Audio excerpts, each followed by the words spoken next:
بسم اللہ الرحمن الرحیم۔ شکوہ تنبوری، تنبوری کا شکوہ، تنبوری کی شکایت۔ ورأى التنبوری ان کل ما ادخرہ فی حیاتہ من المال قد نفد، اور جب تنبوری نے دیکھا کہ وہ سب جو اس نے جمع کیا اپنی زندگی میں، یعنی کہ مال، قد نفد، وہ ختم ہو گیا، وانہ اصبح فقیرا بعد الغنى، اور یہ کہ وہ فقیر بن گیا مالداری کے بعد، فرفع امرہ الی القاضی، تو وہ اپنے معاملے کو قاضی کے پاس لے گیا۔ اب دیکھیے یہاں پر دو جملے آئے ہیں، ایک جملہ تو یہ ہے فرفع امرہ الی القاضی، اور ایک یہاں سے لے کے یہاں تک کا جملہ ہے۔ تو یہ جو پہلا والا جملہ ہے یہ یہاں سے سٹارٹ ہوا ہے ورأى التنبوری، اور دوسرے والے جملے پر فا داخل کیا گیا ہے۔ تو کبھی کبھی ترکیب اس طرح سے آتی ہے، اور پہلے جملے کا ترجمہ ہم جب کے ساتھ کرتے ہیں اور دوسرے کا ترجمہ تو کے ساتھ کرتے ہیں، یعنی کہ یہ جملہ بھی شرطیہ بن جاتا ہے۔ ترجمہ ہم نے کیا جب تنبوری نے دیکھا، حالانکہ یہاں پہ نہ حینہ ہے، نہ لما ہے، نہ اذا ہے، کوئی حرف شرط نہیں آیا، اس کے باوجود بھی ہم جب کا ترجمہ کر رہے ہیں، اور اس کی وجہ ہے یہ فا۔ تو ایسا بہت ہوتا ہے، اس کو ذہن میں رکھیں۔ جب تنبوری نے دیکھا کہ جو کچھ اس نے زندگی میں جمع کیا تھا مال، وہ ختم ہو گیا، اور ایک مالداری کے بعد فقیر بن گیا، تو وہ اپنے معاملے کو قاضی کے پاس لے گیا، شاکین، شکوہ کرتے ہوئے۔ کس کا شکوہ کرتے ہوئے؟ ما لقی من صنوف الاذى والشقاء وفنون الجہد والبلاء من ذلك الحذا، شکوہ کرتے ہوئے اس چیز کا جس سے وہ دوچار ہوا۔ دیکھیے شکوہ کیا اس چیز کا جس سے وہ دوچار ہوا۔ اب دیکھیے لقیہ یلقا کی معنی ملاقات کرنے کے آتے ہیں، ملاقات کرنا، پانا، لیکن جس چیز کو یہ پائے گا اس کے حساب سے بھی ترجمہ بدل جاتا ہے، جس چیز سے ملاقات کرے گا اس کے حساب سے بھی ترجمہ بدل جاتا ہے۔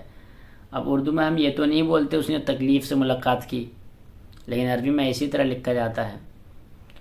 اردو میں ہم یہ بولتے ہیں کہ وہ تکلیف سے دوچار ہوا، پریشانی سے دوچار ہوا، اس طرح سے بولتے ہیں۔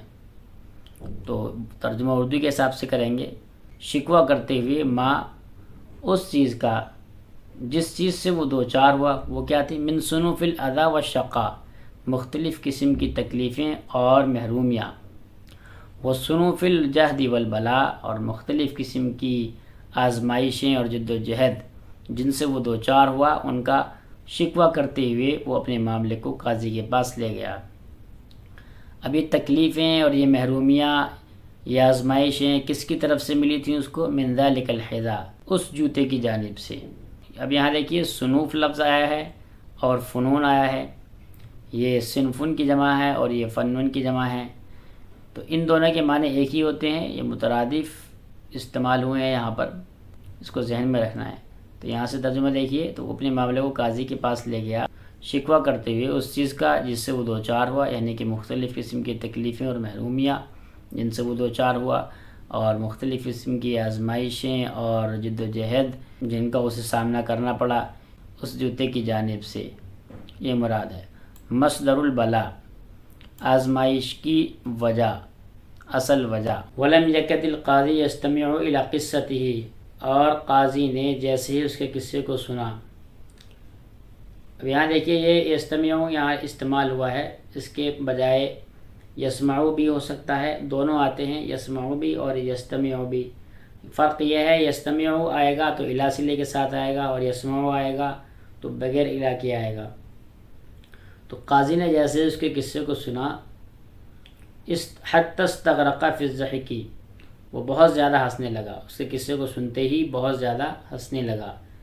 استغرق یستغرق استغراقا، ڈوب جانا، غرق ہو جانا، اور اس کے بعد دیکھیے فی کے ساتھ یہ مصدر آیا ہے ضحک، تو یعنی کہ ہنسی میں ڈوب گیا، ہنسی میں غرق ہو گیا، یعنی بہت زیادہ ہنسا۔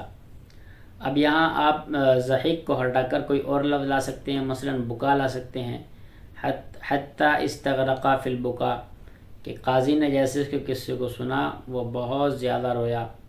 تو یہاں مصدر بدل کر آپ اس کا استعمال کر سکتے ہیں، کبھی فی الضحکی کہہ سکتے ہیں، آپ فی الضحکی بھی کہہ سکتے ہیں، اور فی البکا بھی کہہ سکتے ہیں، اپنے اعتبار سے اس کو استعمال کر سکتے ہیں۔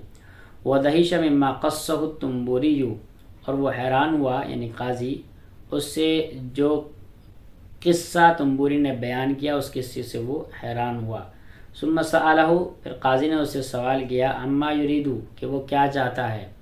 فقال، اس نے کہا، اريد ان اشهدك على ان الصحبة بيني وبين هذا الحذاء قد انتهت، میں چاہتا ہوں کہ میں آپ کو گواہ بناؤں اس بات پر کہ میرے اور اس جوتے کے درمیان کا تعلق، میری اور اس جوتے کی صحبت یعنی کہ دوستی، قد انتہت، وہ ختم ہو چکی، ولا سبیل الی عودتها، اور اس دوستی اور مصاحبت کی طرف نہیں لوٹا جا سکتا، یعنی دوبارہ سے میں اس کو اپنے پاس نہیں رکھوں گا۔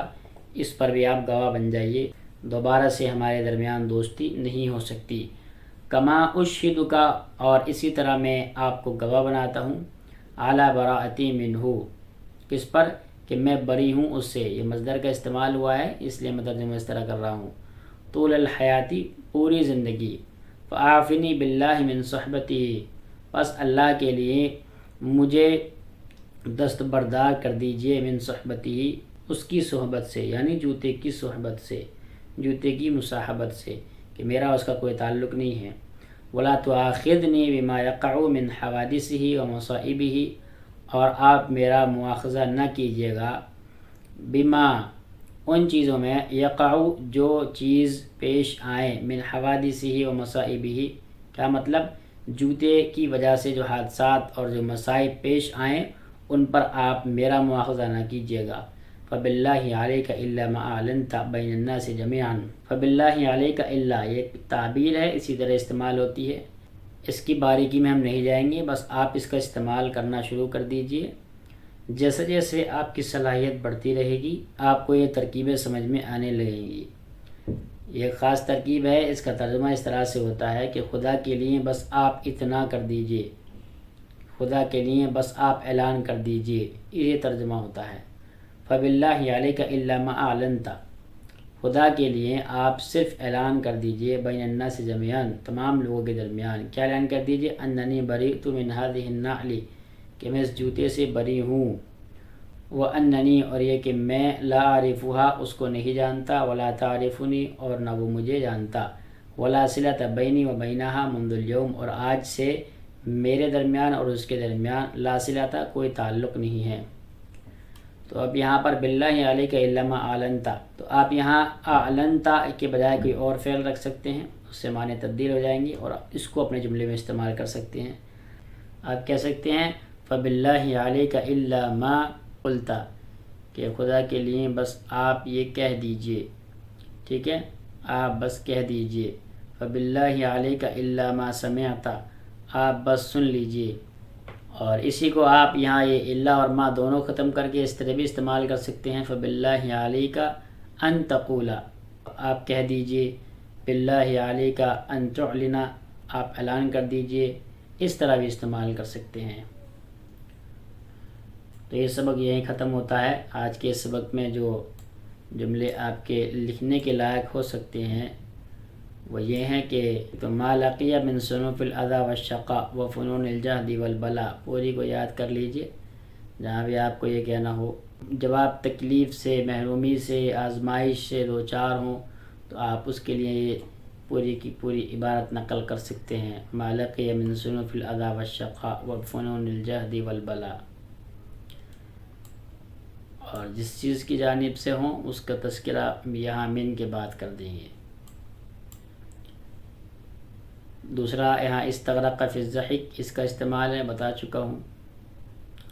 عما یریدو، ثم سألہ عما یریدو، پورا جملہ یاد کر لیجئے، فائدہ ہوگا۔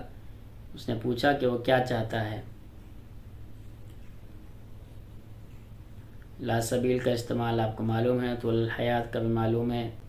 فاعفنی باللہ من صحبتی، ایک اچھی تعبیر ہو سکتی ہے۔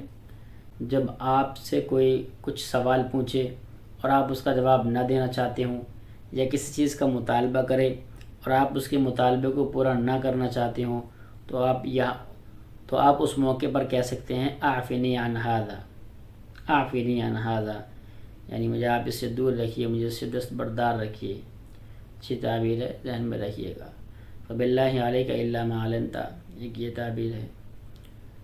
اور یہ ولا صلۃ بینی و بینہا منذ الیوم، آپ کو کہنا ہو میرا اس کا کوئی تعلق نہیں ہے تو آپ کہہ سکتے ہو لا صلۃ بینی و بینہ، اس کا بھی استعمال کر لیجیے اچھی طرح۔